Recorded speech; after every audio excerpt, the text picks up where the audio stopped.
Women who run with the wolves, but Clarissa Pincola Estes, the third task, navigating in the dark.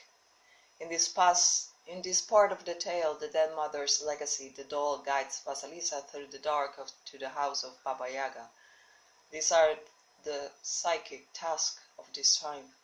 Consenting to venture into the locus of deep initiation, entering the forest, and beginning to experience the new and dangerous feeling numbing of being in one's intuitive power, learning to develop sensitivity as regards direction to the mysterious unconscious, and relying solely on one's inner senses, learning the way back home to the wild mother, heeding the doll's directions.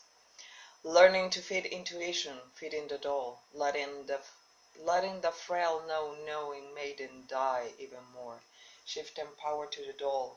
Example, intuition. Vasalisa's doll is from the provisions of the old wild mother. Dolls are one of the symbolic treasures of the instinctual nature.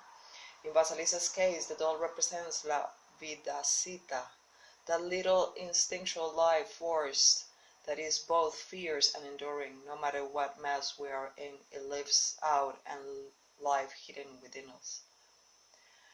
For centuries, humans have felt that dolls emanate both holiness and manal, an awesome and compelling presence which acts upon persons, changing them spiritually.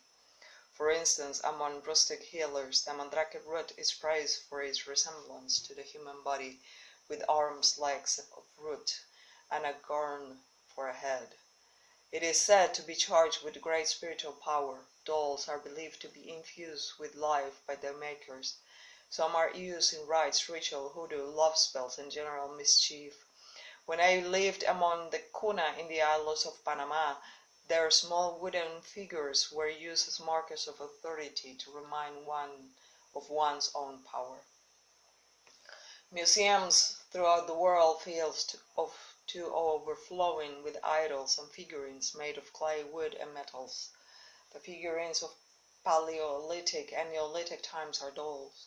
Art galleries are filled with dolls. In modern art, seagulls life-size, ghost grouped mummies are dolls. Ethnic dolls fill railway gift shops and the gas stations of major interstates. Among royalty, dolls have been given as gifts since ancient times as token of goodwill. In rustic churches throughout the world, there are saint dolls. The saint dolls are not only bathed on a regular basis and dressed in handmade clothing, but also taken for walks, so that they might see the conditions of the fields and of the people, and therefore intercede with the heavens in the human's behalf. The doll is the symbolic homunculi, little life. It is the symbol of what lies buried in humans, that is numinous. It is a small and glowing facsimile of the original self. Superficially, it is just a doll, but universally, it represents a little piece of soul that carries all the knowledge of the larger soul self. In the doll is the voice, in diminutive, of old la que sabe, the one who knows. The doll is related to the symbols of leprechaun, elf, pixie, fairy, and dwarf. In fairy tales, these represent the deep throb of wisdom within the culture of the psyche. They are those creatures which go on with the canny and interior work, who are tireless. Thy psyche works even when we sleep, most especially when we sleep, even when we are not fully conscious of what we're enacting. In this way, the doll represents the inner spirit of us as women, the voice of inner reason, inner knowing, inner consciousness. The doll is like the little girl in the fairy tales who appears and whispers in the heroine's ear, the one who reveals the hidden enemy and what to do about it. This is the wisdom of the homunculus, the small being within. It is our helper, which is not seeable per se, but which is always accessible. There is no greater blessing a mother can give her daughter than a reliable sense of veracity of her own intuition. Intuition is handed from parent to child in the simplest ways. You have good judgment. What do you think lies hidden behind all this? Rather than defining intuition as some unreasonable faulty quirk, it is defined as truly the soul voice speaking. Intuition senses the directions to go in for most benefit. It is self-preserving as a grasp of all the underlying motive and intention, and it chooses what it will cause the least amount of fragmenting in the psyche. The process is similar in the fairy tale. Vasalisa's mother has set an enormous boon on her daughter by binding the doll and Vasalisa to one another.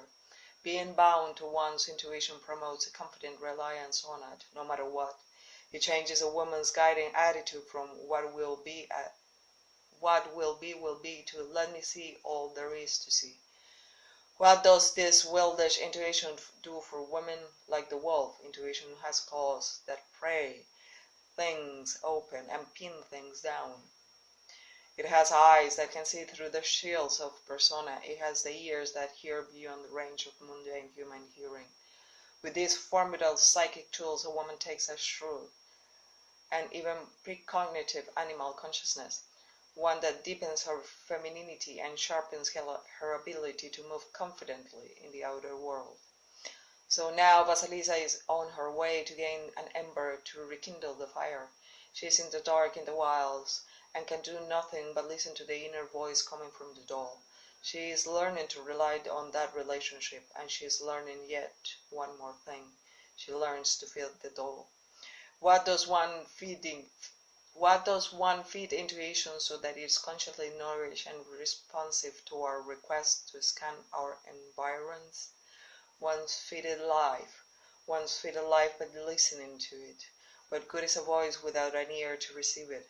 What good is a woman in the wilds of megatropolis or daily life unless she can hear and depend upon the voice of La que sabe, the one who knows?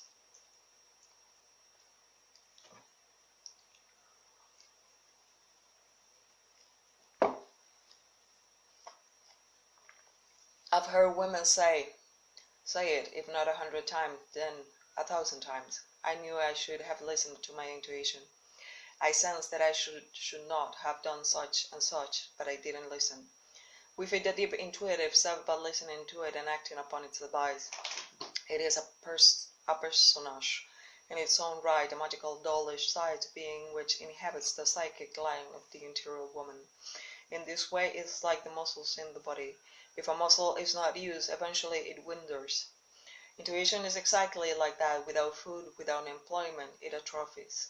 The feeding of the doll is an essential cycle of the wild woman archetype, she who is keeper of the hidden treasures. Vasalisa feeds the doll in two ways. First, with a bit of bread, a bit of life for this new psychic venture, and secondly, by finding her way to the old wild mother, the Baba Yaga.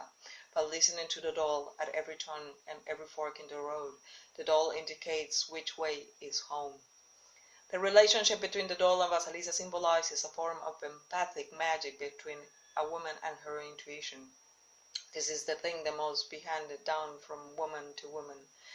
This blessed binding, testing, and feeding of intuition, we, like Vasalisa, strengthen our bond with our intuitive nature by listening inwardly at every turn in the road.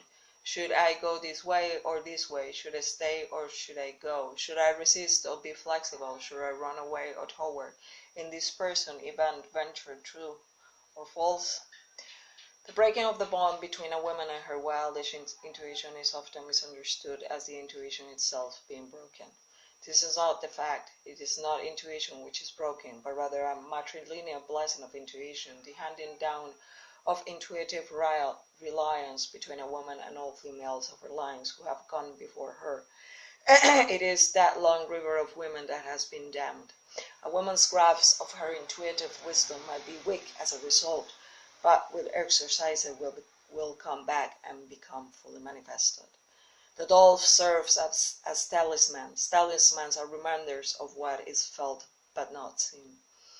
What is so, but so immediately obvious, but is not immediately obvious.